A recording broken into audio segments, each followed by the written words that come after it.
EF5s. Rising to the top of the enhanced Fujita scale, EF5s are the most powerful classification a tornado can possibly get, and their destructive power is incredible. With estimated winds in excess of 200 miles per hour, EF5s are the most violent windstorms on planet Earth and are capable of leveling everything in their path, tossing cars hundreds of yards and carving deep scars into the ground. They are the kings of our skies and one of the most destructive forces on our planet. Since the implementation of the enhanced Fujita scale in 2007, there have been a total of 9 tornadoes that have officially reached this terrifying metric. Remarkably, 6 of them are from 1 year alone. This is the story of one of the most violent years for tornadoes in modern history, 2011, the year of the EF5. The 2011 tornado season started off slow in the months of January and February before beginning to rapidly pick up in March and April, including a high-risk outbreak in the Deep South on April 15th, which produced several significant tornadoes. However, this was sadly only a sample of the destruction to come. As the month of April progressed, one of the most conducive environments for violent tornadoes ever documented was beginning to set up over a portion of the southeastern United States known as Dixie Alley, and as the end of the month approached, this setup would unleash one of the most devastating tornado outbreaks in recorded history. On April 27, 2011, the largest tornado outbreak ever recorded would strike the southeastern United States, producing hundreds of tornadoes, including 4 EF5s. The first of these would touch down near Philadelphia, Mississippi. The Philadelphia, Mississippi EF5 began just north of town and traveled northeast, slowly intensifying over the first few miles of its track before becoming violent as it paralleled US 21. The tornado reached EF5 strength for the first time here as it debarked trees, leveled homes, and threw vehicles hundreds of yards through the air. The forces inside the tornado became so intense here, it ripped the grass out of its roots and drilled into the earth, digging a trench in the ground 2 feet deep in some places. Remarkably, this was done while the tornado was moving at over 55 miles per hour and is some of the most intense ground scouring ever observed from a tornado to this day. The tornado would reach EF5 intensity a second time only a couple miles to the northeast, where it once again caused extreme ground scouring, leveled structures, and even ripped asphalt off the roads in some spots, something that is only seen in the strongest tornadoes. The twister would slowly weaken over the next 14 miles before dissipating at 3 p.m. southwest of Macon, Mississippi. The Philadelphia EF5 thankfully tracked through a mostly rural area and, despite its ferocious strength, impacted few structures, resulting in only 3 fatalities. However, despite the rural track, the exceptionally intense ground scouring from this tornado would cement its legacy as one of the most intense tornadoes ever observed. 80 miles to the northeast, another supercell would quickly develop, and as it crossed the Alabama border, produced one of the deadliest tornadoes in US history.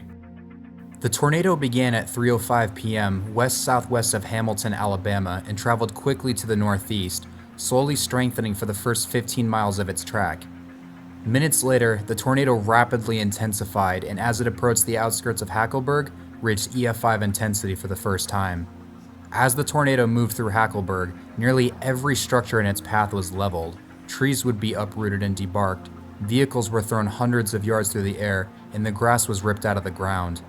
Over 75% of Hackleburg would be destroyed, and 18 lives would be lost before the storm left the devastated town. Several miles to the northeast, the tornado reached EF5 intensity for a second time as it impacted the small town of Phil Campbell. Here, numerous well-constructed homes would be completely swept away, and a 25-foot section of pavement would be scoured off a road and thrown over a quarter mile away. In one spot, the winds became so intense they ripped the roof off of an underground storm shelter and scoured the ground nearby. A total of 27 people would lose their lives in Phil Campbell before the tornado finally moved on. Farther to the northeast, the tornado reached its maximum intensity as it impacted the small town of Oak Grove, where it obliterated and completely swept away an exceptionally well-constructed brick home and left a continuous swath of EF5 damage for the next 8 miles, removing anything that stood in its path. The tornado remained violent, producing high-end EF4 damage as it became increasingly rain-wrapped, shrouding the monster hidden within. The tornado would continue for another 86 miles, devastating numerous communities in its wake before finally dissipating at 5:40 p.m. The Phil Campbell Hackleburg EF5 would cause more than $1 billion in damage and claim the lives of 72 people, making it the deadliest tornado in Alabama state history and the true demon of the 2011 super outbreak. The tornado's ability to produce exceptionally long swaths of EF5 damage over a large portion of its track indicate this tornado was likely among the most intense in modern history. Following closely behind the Phil Campbell Hackleburg tornado, another long-track supercell rapidly strengthened and at 3:42 p.m. produced one of the strongest tornadoes of all time. The tornado began 2 miles north of Amory, Mississippi, immediately becoming violent only moments after touching down. Numerous trees and rural structures were leveled to the ground as the monster tornado began to rapidly strengthen and grow. Further strengthening occurred as the tornado reached EF5 intensity, drilling a trench into the earth as the ferocious winds began to enter the small town of Smithville, Mississippi. As the tornado entered town, nearly every single structure the tornado impacted was obliterated with the slab swept clean and the debris scattered long distances. Vehicles were thrown hundreds of yards, trees were debarked, and the ground was scoured to a depth of 1 foot. Home after home was removed from its foundation here, with the debris finally granulated into small pieces. An SUV here was picked up and thrown a half-mile into the Smithville Water Tower, bounced off, and flew another quarter-mile before crashing back into the ground as an unrecognizable ball of metal. Pavement was scoured from the roads, and as the tornado exited town, it obliterated a funeral home, sweeping its foundation clean of debris and shearing off many gravestones. The Smithville EF5 would ultimately claim the lives of 23 people and caused over $14 million in damage. The tornado's ability to completely sweep away well-built structures, throw vehicles thousands of yards, dig trenches in the soil, and cause severe debris granulation, all while moving at a high rate of speed, caused many to suspect that the Smithville EF5 is possibly the strongest tornado in modern history. 100 miles to the east, the same supercell thunderstorm responsible for the Philadelphia tornado would produce the day's final EF5 near the town of Lakeview, Alabama. The tornado would slowly intensify over the first 7 miles of its track, morphing through various shapes and sizes as the subvortices danced within the parent tornado, displaying the iconic dead man walking, something only observed in the strongest tornadoes. As the tornado approached the eastern side of Rainsville, it rapidly strengthened and reached EF5 intensity as it caused significant ground scouring and wiped numerous trees and businesses off their foundations, some of which were well constructed. Vehicles here were thrown hundreds of yards through the air, trees nearby were debarked, and pavement was scoured from the roads. After leaving Rainsville, the tornado would slowly weaken over the next 20 miles before dissipating at 6:55 p.m. near the community of Rising Fawn, taking 24 more lives with it and causing over $10 million in damage. By the time the day was over, 216 tornadoes, including 4 EF5s, had decimated numerous communities across Mississippi and Alabama, leaving unimaginable devastation in their wake and sadly claiming the lives of 316 people. The 2011 super outbreak would leave its mark as the largest tornado outbreak in recorded history and leave scars in the landscape that are still visible to this day. Following the super outbreak, a relatively quiet period of severe weather developed with very few tornadoes reported. However, that was all about to change. On May 22nd, a potent severe weather setup began to take shape over the Central Plains with a multi-day outbreak of tornadoes likely to develop.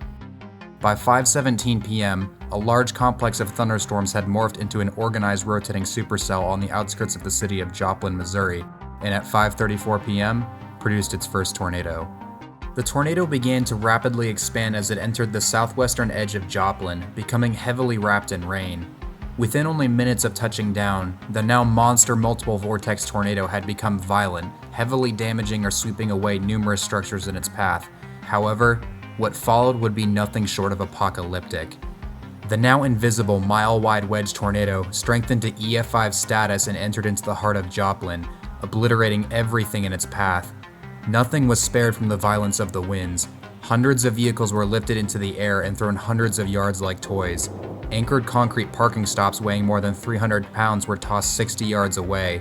Steel manhole covers were sucked off the roads, and a hospital became so heavily damaged it later had to be torn down. Thousands of homes, businesses, and institutional buildings began to disintegrate in the face of the now 200+ mile-per-hour winds. Neighborhood after neighborhood was swept away, and a bank was obliterated with only the steel-reinforced concrete vault still standing.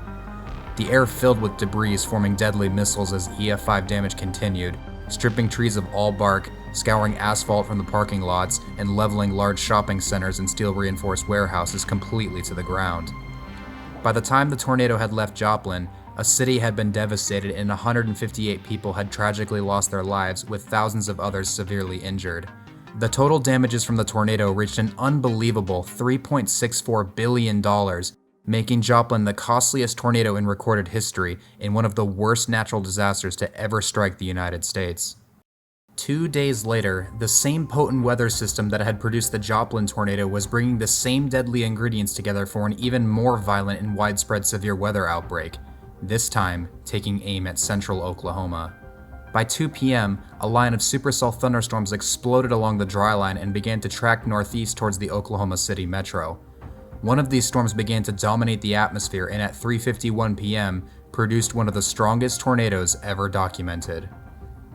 The tornado began in a field 18 miles to the east of the town of El Reno, Oklahoma, rapidly strengthening as it moved to the east-northeast. Within only moments, the twister had taken on the appearance of a wedge and began to explosively intensify to EF5 status. As the tornado neared Interstate 40, a mobile Doppler radar truck positioned nearby began scanning the tornado and recorded an unbelievable wind speed within the vortex of 295 miles per hour, the second highest wind speed ever recorded on Earth. Numerous cars were impacted and their occupants hurled into the air and thrown hundreds of yards as the tornado crossed Interstate 40, reaching its peak strength. Here, the tornado would strike an oil drilling site and produce some of the most unbelievable tornado damage ever seen. The oil rig weighed over 2 million pounds and was anchored into the ground and to the borehole, providing an additional 200,000 pounds of downforce. Despite this tremendous weight and stability, the ferocious winds of the tornado completely destroyed the rig, blowing it over and causing it to roll several times and bending the rig's large steel blowout preventer. Miraculously, a large steel container tied down with steel cables housing the 12 workers working on site would be the only structure to survive the unbelievably intense winds. The tornado would remain violent for the next 26 miles as it devastated several rural communities between El Reno and Piedmont, Oklahoma, completely sweeping away dozens of homes and debarking many trees before gradually weakening, with the final EF5 of 2011 dissipating at 5:35 p.m. near the town of Guthrie, Oklahoma, taking 9 more lives with it and cementing itself as one of the most powerful tornadoes ever recorded. By May 25, 2011, a total of 6 EF5 tornadoes had completely obliterated numerous communities and taken the lives of 290 people, resulting in over $5 billion in damage. In the span of less than 1 month from April 27th to May 24, 2011, 2/3 of all the EF5s in history had occurred, along with 14 EF4s and over 500 other tornadoes across a region spanning the entire United States east of the Rocky Mountains. To have such an extreme concentration of all the EF5s in 1 year seems to defy all reason. However, it is very likely that this remarkable concentration of EF5 tornadoes is even more extreme than we realize. Many of the other high-end tornadoes that occurred during the outbreaks on April 27th and May 24th, 2011 were in the same extremely favorable atmospheres that the 6 EF5s occurred in, and it is quite likely that many of these tornadoes were of similar strengths, and ultimately, whether or not they received an EF4 or an EF5 rating came down to the surveyors and what these tornadoes happened to hit. As unbelievable as it sounds, that single month in 2011 likely contained dozens of tornadoes capable of inflicting EF5 damage. By the end of 2011, 1,706 tornadoes had occurred within the United States, including over 277 significant tornadoes of EF2 strength or greater. This places 2011 as the second most active year on record, and with a total of over $26 billion in damage done and 553 fatalities, easily makes it the costliest year for tornadoes ever recorded, and also one of the deadliest. The true scale of the tornadoes from this single year is something we will never be able to fully understand, and should stand as a constant reminder of the incredible power of the atmosphere around us.